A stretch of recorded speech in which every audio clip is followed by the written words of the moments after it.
یہ اٹلانٹا شہر کے شمال مشرق میں واقع مارگریٹ میچل ہاؤس ہے. The house itself is the birthplace of Gone with the Wind. یہ گھر گون ود دا ونڈ کی جائے پیدائش ہے. یہ وہ جگہ ہے جہاں انہوں نے 3 سال کے اندر اس ناول کو تخلیق کیا.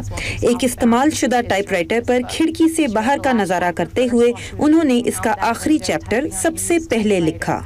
جوانا ایریٹا اٹلانٹا شہر کی تاریخ کو محفوظ رکھنے کے کام کے ذمہ دار ادارے اٹلانٹا ہسٹری سینٹر کے زیر انتظام تاریخی گھروں کی ڈائریکٹر ہیں. مارگریٹ میچل ہاؤس انہی گھروں میں سے ایک ہے.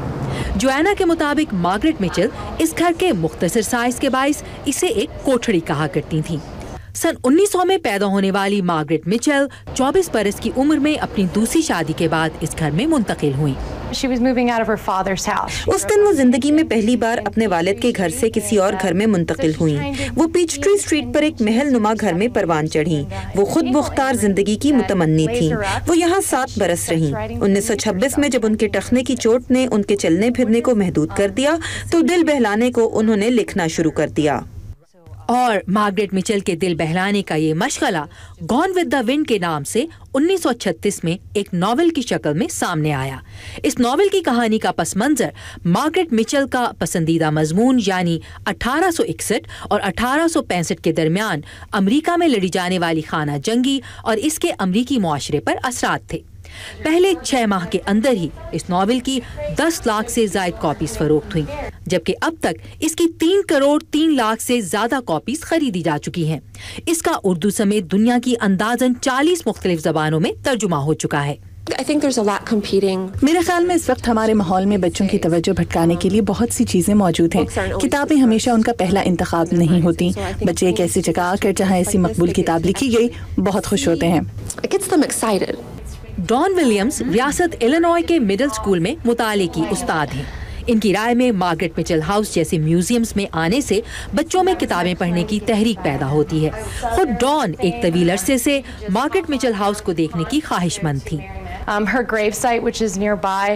مارگریٹ میچل کی قریب ہی واقع قبر پر ہر روز سیاح آتے ہیں جو ان کے نام خطوط چھوڑ جاتے ہیں جس میں ان کی مصنفہ جیسا لکھاری بننے کی خواہش کا ذکر ہوتا ہے. یہ مارگریٹ میچل ہاؤس میں وہ کھڑکی ہے جہاں سے وہ اکثر باہر کا نظارہ کیا کرتی تھیں. یہ ان کے گھر میں ان کی وہ پسندیدہ جگہ ہے جہاں بیٹھ کر سن 1926 اور 1929 کے درمیان انہوں نے اپنا شہرۂ آفاق ناول تخلیق کیا. اور یہ وکٹوریا نامی اس زمانے کا موسیقی کا وہ آلہ ہے جس سے وہ اپنا دل بہلایا کرتی تھی.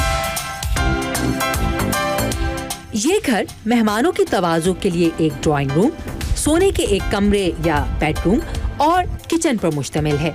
تاہم دلچسپ بات یہ ہے کہ یہاں موجود کوئی بھی چیز مارگریٹ میچل کی ذاتی ملکیت نہیں تھی.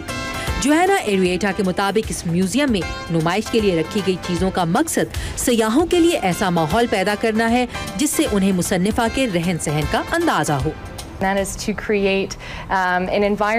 تاہم یہاں کی ہر چیز ان کے سامان سے ملتی جلتی اور اس آرائش کے عین مطابق ہے جیسا انہوں نے بیان کیا ہے. لیکن اٹلانٹا ہسٹری سینٹر میں محفوظ کیا جانے والا مارگریٹ میچل کا یہ ڈیسک اور گون ود دا ونڈ کی 75ویں سالگرہ کے موقع پر یہاں زیر نمائش اس کا اصلی مسودہ بلا شبہ مارگریٹ میچل کی نشانیاں ہیں. لیکن اس سے بھی بڑھ کر مارگریٹ میچل کی ایک جانب اپنے دور کی فرسودہ اقدار کا باغی ہونے اور دوسری جانب اسی دور کی تخلیق ہونے کے حوالے سے شہرت ان کی نشانی ہے. عائشہ خالد، اردو VOA، اٹلانٹا.